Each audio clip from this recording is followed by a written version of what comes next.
Assalamualaikum warahmatullahi wabarakatuh. Selamat untuk siswa sekalian ya. Semoga untuk pertemuan kita kali ini mendapatkan manfaat. Eh, Berikut ini adalah materi untuk kelas 12 MIPA ya, semester genap. Materi yang pertama yaitu radiasi elektromagnetik. Ya, baiklah untuk selanjutnya kita langsung saja tujuan pembelajaran kita ya. Ini kita mengikuti kompetensi dasar yang sudah dicanangkan oleh kementerian, yaitu kompetensi 3 ya. Kompetensi 3 itu untuk pengetahuan menganalisis fenomena radiasi elektromagnetik, pemanfaatannya dalam teknologi dan dampaknya pada kehidupan. Sedangkan untuk kompetensi 4 atau keterampilan yaitu mempresentasikan manfaat dan dampak radiasi elektromagnetik pada kehidupan sehari-hari. Jadi begitu, ini yang akan kita capai pada beberapa pertemuan yang akan datang. Ini saya siapkan presentasinya supaya bisa membantu kalian ya. Selanjutnya, kita mulai dengan apakah gelombang elektromagnetik itu ya. Jadi materinya kan radiasi elektromagnetik. Jadi sebelum kita ke sana, apa sih gelombang elektromagnetik itu ya? Baiklah, untuk ini gelombang elektromagnetik itu adalah gelombang yang dalam perambatannya tidak memerlukan medium. Jadi ini. Kalau memerlukan medium itu namanya gelombang mekanik. Ya. Lanjutnya, next. Ini bagaimana gelombang elektromagnetik terjadi? Ini singkatan ya. Ini GEM itu adalah maksud saya gelombang elektromagnetik. Ya. Penemuan gelombang elektromagnetik itu berawal dari hipotesis Maxwell ya. Nama lengkapnya itu adalah James Clerk Maxwell. Ini fotonya orangnya itu ya. Nah, ini mengacu pada 3 fakta relasi antara kelistrikan dan kemagnetan yang sudah ditemukan oleh ahli-ahli sebelumnya, yang ditemukan oleh seperti misalnya Ørsted dan seterusnya ya. Nanti kita yang sudah kita pelajari pada semester yang lalu. Ya, yang pertama, yang A, itu adalah percobaan Ørsted ya. Percobaan Ørsted yang menghasilkan yang berhasil membuktikan bahwa setiap penghantar berarus itu menghasilkan medan magnetik di sekitarnya. Bentuknya kan seperti lipatan tangan kanan ya. Seperti begini. Arah arusnya adalah dipakai arah ibu jari, lipatan jari-jari yang lain menyatakan arah medan magnetik. Ya, itu yang dasar pertama. Berikutnya, percobaan Faraday yang berhasil membuktikan penghantar yang bergerak di dalam medan magnet menghasilkan arus induksi. Jadi dari percobaan Faraday itu syarat timbul GGL itu kan ada perubahan medan magnet. Ya, perubahan magnet itu bisa disebabkan karena penghantarnya itu bergerak. Kemudian yang berikutnya yang C, percobaan Faraday juga yang menunjukkan perubahan flux magnetik pada kumparan menghasilkan arus induksi dalam kumparan tersebut. Ini dengan cara biasanya percobaannya itu ada kumparan, kemudian dililiti dengan kabel dan dihubungkan dengan galvano, kemudian digerakkan magnet ya, magnetnya digerakkan maju mundur sehingga menghasilkan arus induksi. Nah, selanjutnya berdasarkan penemuan Faraday bahwa perubahan flux magnetik, ya, flux itu kerapatan garis medan magnetik itu ya, dapat menimbulkan medan listrik dan arus pergeseran yang sudah dihipotesiskan oleh Maxwell sebelumnya. Maka Maxwell itu mengajukan suatu hipotesis baru ya. Hipotesisnya gini ya. Kalau perubahan medan magnetik atau flux magnetik dapat menimbulkan medan listrik, harusnya kan berlaku sebaliknya, begitu kan? Maka hipotesis ini disusun. Ya, jika perubahan flux magnet dapat menimbulkan medan listrik, maka perubahan flux listrik juga harus dapat menimbulkan medan magnet, begitu ya. Hipotesis ini dikenal dengan sifat simetri medan listrik dan medan magnet. Ya, selanjutnya, bila hipotesis Maxwell benar, konsekuensinya perubahan medan listrik akan mengakibatkan medan magnet dan berlaku sebaliknya, berlaku hubungan timbal balik. Medan magnet atau medan listrik yang muncul akibat perubahan medan magnet atau medan listrik atau medan magnet sebelumnya akan bergerak merambat menjauhi tempat awal kejadian. Perambatan medan listrik dan medan magnet inilah yang disebut dengan gelombang elektromagnetik. Begitu ya. Selanjutnya, ini kalau digambarkan kira-kira seperti itu. E itu adalah notasi untuk medan listrik dan B itu adalah notasi untuk medan magnet. Ilustrasinya seperti ini. Ini dari hipotesisnya. Hipotesis Maxwell ya. Nah, kemudian kebenaran hipotesis Maxwell tentang adanya gelombang elektromagnetik pada akhirnya dibuktikan oleh Heinrich Rudolf Hertz ya. Ini tahun 1857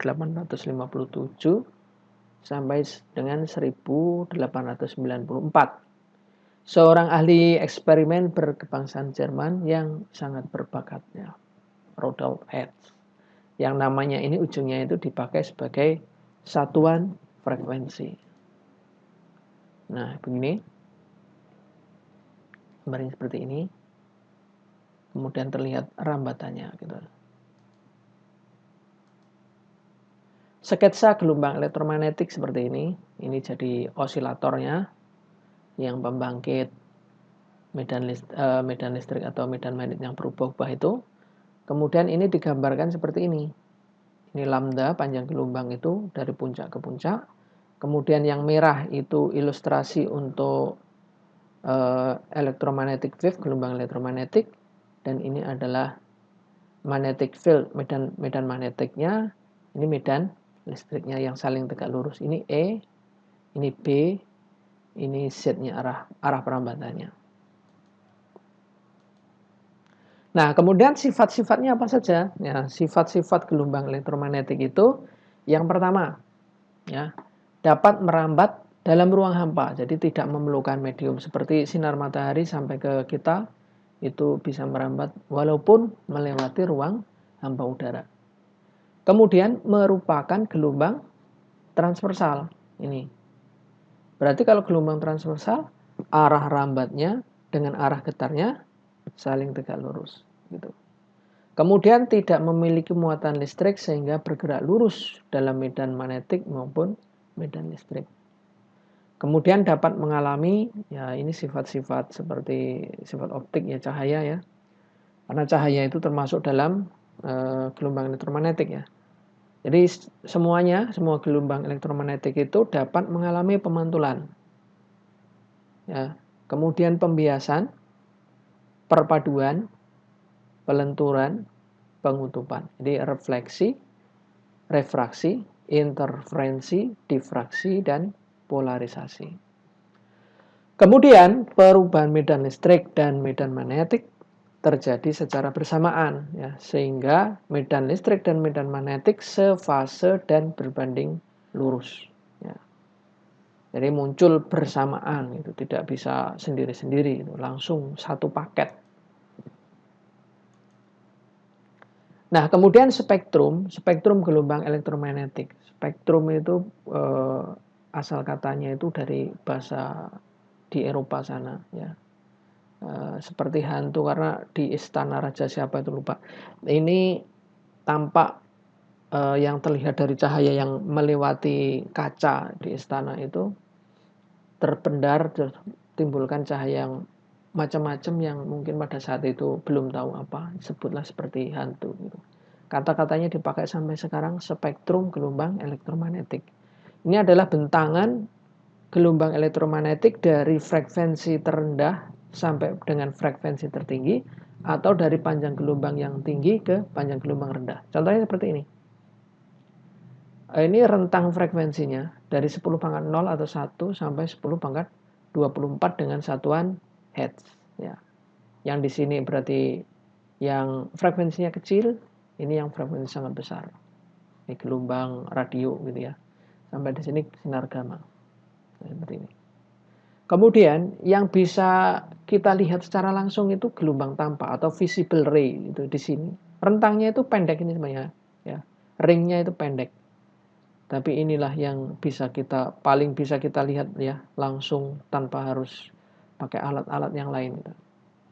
Panjang gelombangnya dari besar menuju ke yang kecil. Nah, seperti yang lain seperti ini. Ini kalau ini digambarkan dari sinar gamma. Kalau ini dari panjang gelombang yang paling kecil menuju ke panjang gelombang paling besar. Urutannya sinar gamma, sinar X, sinar ultraviolet, cahaya tampak ya. Cahaya tampak itu Meiji-ku, Hibi, Niu ya, merah, jingga, ya, kuning, hijau, biru, nila, ungu gitu. Lebih begitu. Kemudian ini merah itu berarti inframerah itu adalah cahaya yang frekuensinya di bawah sinar merah. Kalau ultraviolet ya berarti gelombang yang frekuensinya di atasnya sinar warna violet gitu ya. Kemudian ini yang rendah lagi gelombang mikro dan yang rendah lagi adalah gelombang radio dan televisi. Adapun hubungan antara panjang gelombang dan frekuensi itu dinyatakan dalam persamaan ini. C itu adalah laju rambat gelombang sama dengan lambda. Lambda itu panjang gelombang dikalikan frekuensi. Berarti C sama dengan lambda kali F. Nah, rinciannya sekarang gelombang radio. Gelombang radio itu ada radio AM yang diubah itu adalah amplitudenya. Ada juga radio FM, frequency modulation, yang diubah adalah frekuensinya, ditumpangkan pada gelombang elektromagnetik. Ini panjang gelombangnya bisa dikira-kira seperti ini, sekitar berapa ini? Lebih dari 300 meter sampai dengan 3 meter. Ini gelombang FM. Rentangannya cukup lebar. Masing-masing punya kelemahan dan kelebihan antara AM dan FM. Tapi kalau sekarang untuk mengharapkan kualitas suara yang bagus, dipilihlah radio FM. Ya, cuma jangkauannya ini tidak jauh. Ini radio, ini televisi. Nah, sekarang pakai gelombang radio yang dipakai untuk handphone gambar zaman dulu ya, handphone dulu ya. Ya, kemudian ini penggabungan antara getaran listrik suara dengan getaran pembawa maksudnya getaran gelombang pembawa frekuensi radio sehingga menghasilkan gelombang radio termodulasi seperti ini. Mulai dengan gelombang seperti ini gelombang suaranya, terus ini dipadukan jadinya seperti ini, dimodulasi seperti ini ya. Ini kalau yang gelombang yang amplitude modulation, kalau yang ini yang frekuensinya yang dimodulasi ya, ini seperti ini. Ini untuk radio FM, ini radio AM. Keunggulan gelombang AM adalah dapat menjangkau tempat-tempat yang jauh. Seperti dulu kalau Bapak masih dulu di SMA atau waktu kuliah zaman dulu itu radio yang terkenal seperti BBC London gitu, bisa jauh. Sekarang enggak tahu ya. Kemudian kalau keunggulan FM adalah menghasilkan suara yang bagus, biasanya untuk jalur musik atau tampilan suaranya yang bagus seperti itu, pakai yang ini. Jadi masing-masing punya kekurangan dan kelebihan. Kemudian gelombang mikro, gelombang pendek ya, ini yang rentangan gelombangnya kira-kira seperti ini, yang biasa digunakan untuk radar ya, gelombang radar yang banyak dipakai di bandara gitu ya. Jadi ini yang terfoto dari ini pakai gelombang mikro. Dapat juga untuk masak pakai microwave, pakai gelombang pendek ya. Tanpa dipanasi dengan api, itu bisa memasak ya, karena menggunakan gelombang yang frekuensi alamiahnya sama dengan frekuensi benda yang dimasak, sehingga dalam waktu yang singkat bisa masak. Seperti misalnya tulang yang keras pun dimasukkan situ jadi empuk begitu. Gelombang mikro atau microwaves adalah gelombang dengan frekuensi paling tinggi yaitu di atas 3 GHz ya. Super high frequency, sangat tinggi. Kemudian energi gelombang mikro mengguncang molekul-molekul air dalam makanan.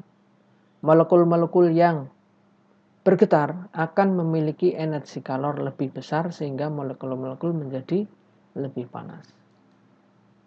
Gelombang mikro dapat juga dimanfaatkan pada pesawat untuk radar, radio detection and bringing. Ya, keberadaan pesawat, hilangnya di mana, seperti kasus kemarin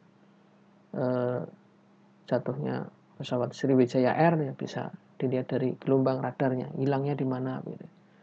Dicari koordinatnya sehingga mencarinya lebih mudah. Kemudian ini rentang untuk inframerah.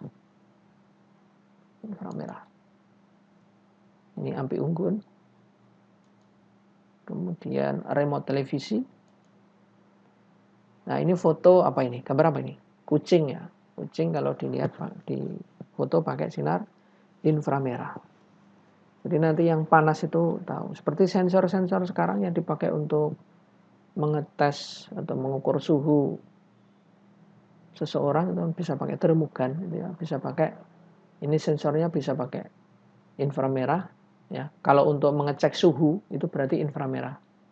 Kalau mengecek yang lain bisa pakai sinar yang lain ya. Kalau inframerah itu lebih peka ke yang panas.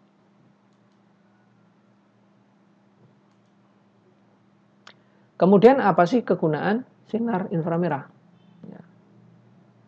Ya banyak, tadi sudah ada kan, untuk remote, kemudian untuk motret, untuk termogan ya.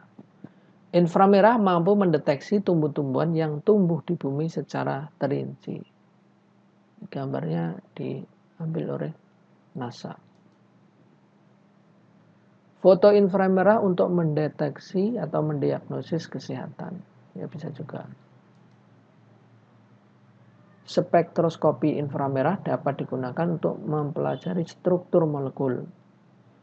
Ya, contoh lain misalnya untuk remote control banyak peralatan listrik, ya, mulai dari AC, TV, dan seterusnya. VCD kalau sekarang sudah jarang ya, tapi zaman dulu bisa.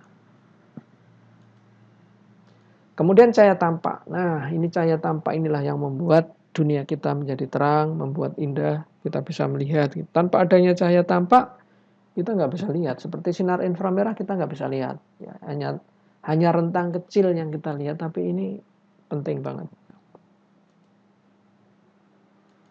Nah, seperti ini, pelangi.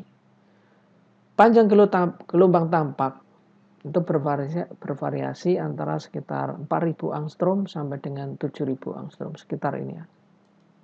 Kegunaannya ya banyak. Penggunaan cahaya, sinar laser dalam serat optik, bidang telekomunikasi dan kedokteran. Dengan cahaya ini kita bisa melihat indahnya alam semesta. Nah, berikutnya adalah sinar ultraviolet ya. Sinar ultraviolet ya, di atas violet ya. Ini hasil pemotretannya pada satelit ya. Nah, frekuensinya antara 10⁻15 Hz sampai dengan 10⁻16 Hz. Kegunaannya ya untuk memendarkan barium platinum cyanida dan menghitamkan plat foto yang berlapis perak. bromida. Ini zaman dulu kalau fotonya masih pakai film negatif gitu ya. Sekarang juga ini bisa untuk mendeteksi keaslian uang. Kalau di bank itu atau mungkin di teller di toko yang agak besar itu biasanya uang yang masuk dicek asli apa tidak. Ya, kalau tidak dicek begitu misalnya ada beberapa lembar ratusan ribu kan ruginya sudah banyak gitu ya. Kemudian merangsang badan manusia untuk menghasilkan vitamin D dengan olahraga berjemur di waktu pagi. Bisa juga digunakan untuk menyuci hamakan ruangan operasi rumah sakit. Berikut instrumen-instrumen untuk pembedahan. Bisa pakai ini, bisa nanti kalau masih kurang pakai sinar yang lain. Nah, yang lain ini beberapa hewan termasuk burung, reptil, dan serangga itu dapat melihat hingga mencapai hampir UV. Banyak buah-buahan, bunga, benih terlihat lebih jelas di latar belakang dalam panjang gelombang UV dibandingkan dengan penglihatan warna manusia. Jadi seperti burung itu bisa terbang tinggi, bisa melihat ada buah itu karena memang matanya lebih peka untuk sinar yang ditampilkan berupa sinar UV itu. Ya. Berikutnya sinar X. Ya, ditemukan oleh Ronsen ya, disebut juga sinar Ronsen. Mengapa ini disebut sinar X ya? Karena waktu itu nggak tahu loh bisa digunakan untuk memotret cincin ya. Maunya memotret cincin tapi terlihat tulangnya. Gitu. Karena belum tahu maka disebutlah sinar apa ya? Namanya kalau di matematika itu biasanya variabel kan X gitu ya, X sama Y. Jadi sinar apa ini? Sebut saja sinar X gitu. Ini panjang gelombangnya antara 3 nanometer sampai seperti ini. Nah ini hasil potretannya ya. Berbagai macam benda. Nah ini hasil foto Ronsen untuk istrinya yang dikasih cincin begitu kemudian dipotret. Oh ternyata ini pemandangan pertama ini. Foto pertama yang diambil oleh Ronsen.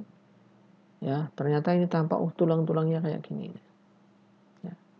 Sinar X memiliki daya tembus yang kuat. Daya tembusnya tergantung pada frekuensi.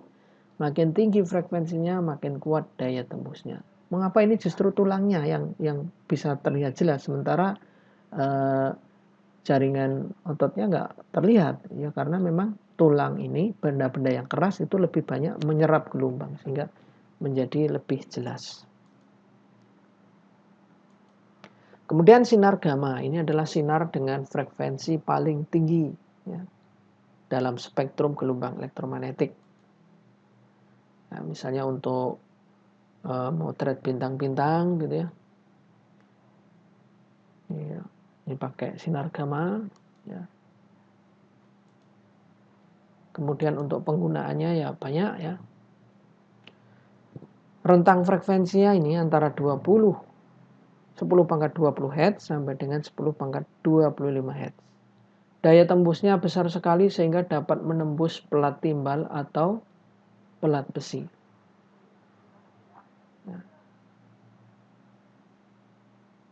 Tidak dapat dibelokkan oleh medan listrik dan medan magnet ini. Kemudian ini alat yang digunakan untuk mengukur sinar gamma itu dengan menggunakan Geiger-Müller-Cantor ya, untuk menghitung berapa besar cacahannya. Fungsinya ini untuk membunuh sel-sel kanker dan mensterilkan peralatan rumah sakit. Jadi habis operasi terus misalnya kena virus-virus atau ya bagian-bagian yang tersisa itu ternyata merupakan sel-sel yang berbahaya dibunuh dengan menggunakan sinar gamma. Kemudian dapat digunakan untuk memeriksa cacat-cacat pada logam. Logam itu kan tebal itu. Untuk melihat itu di dalamnya itu rapi atau enggak, maksudnya rapat apa tidak, ada lubang-lubang yang tidak, bisa dilihat dengan menggunakan sinar gamma. Nah, begitu. Kemudian dampak radiasi gelombang radio, ini tulisannya agak banyak-banyak ya, kecil-kecil ya. Kita mulai dengan dampak dari radiasi gelombang radio yang dipancarkan oleh saluran udara tegangan tinggi atau tegangan ekstra tinggi, SUTET atau SUTET. Suatu studi yang dilakukan oleh kelompok peneliti di Oxford University dan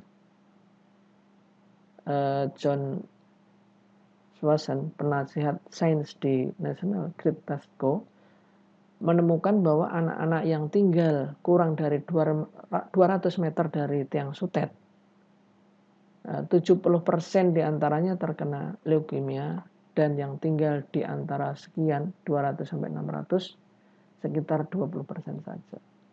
Jadi sebenarnya memang bahaya sebenarnya. Kalau bisa rumahnya ya jangan berdekatan dengan SUTET. Nah, kemudian ada juga berpengaruh pada kualitas sperma pekerja yang bekerja dekat dengan SUTET, penurunan jumlah. Berikutnya adalah dampak radiasi sinar inframerah. Ini adalah dapat menghasilkan perubahan dalam lensa mata. Katarak dapat terjadi pada para pekerja yang mengamati pijar massa kaca atau besi tanpa perlengkapan pelindung mata selama beberapa jam per hari. Seperti halnya radiasi elektromagnetik pada saluran udara tegangan tinggi dan ponsel. Faktor lain yang menentukan adalah jarak antara pekerja dengan sumber radiasi inframerah. Dalam kasus las busur, arc welding, radiasi sinar inframerah berkurang dengan cepat sebagai fungsi jarak, sehingga jarak lebih dari 3 feet 3 kaki ya, itu kurang lebih 0,9 meter dari tempat pengelasan, radiasi inframerah ini tidak berbahaya lagi terhadap mata. Jadi usahakan yang jauh. Tetapi sinar UV masih tetap ada ya, walaupun ada tapi intensitasnya sudah tidak membahayakan lagi. Nah, itulah sebabnya mengapa tukang las memakai kacamata berwarna dan pekerja-pekerja di sekitarnya hanya memakai kacamata bening, bergantung pada jaraknya begitu. Kemudian dampak radiasi cahaya tampak, seperti yang dicontohkan di sini adalah cahaya laser ya. Cahaya laser daya sedang dan tinggi menghasilkan radiasi elektromagnetik dalam daerah cahaya tampak yang berpotensi berbahaya. Sebab keduanya dapat membakar mata atau bahkan kulit. Ya, bisa menimbulkan risiko cedera karena radiasi laser ini ada digolongkan menjadi kelas-kelas laser berdasarkan daya dan panjang gelombangnya. Nanti ini bisa dibaca ya. Tidak semuanya mungkin saya bacakan di materi yang saya share ya. Materinya ini sebenarnya kan dalam bentuk PowerPoint, nanti dibuatkan PDF yang bisa saya share ke kalian semua. Kemudian dampak radiasi ultraviolet bisa menyebabkan sunburn, luka bakar pada kulit karena panas sinar matahari. UV, khususnya UVB, telah kuat dibuktikan menyebabkan katarak dan beberapa bukti bahwa sunglasses yang digunakan pada usia dini dapat memperlambat perkembangan katarak di kemudian hari. Kemudian ada yang lain ya, sebenarnya ini agak panjang ya. Selain yang disebutkan di sini sebenarnya juga masih ada. Sebagian besar cahaya UV dari matahari diserap oleh atmosfer, yaitu lapisan mata dari sinar terdapat pada stratosfer, sehingga melindungi bumi dari bahaya radiasi ultra UV yang berlebihan.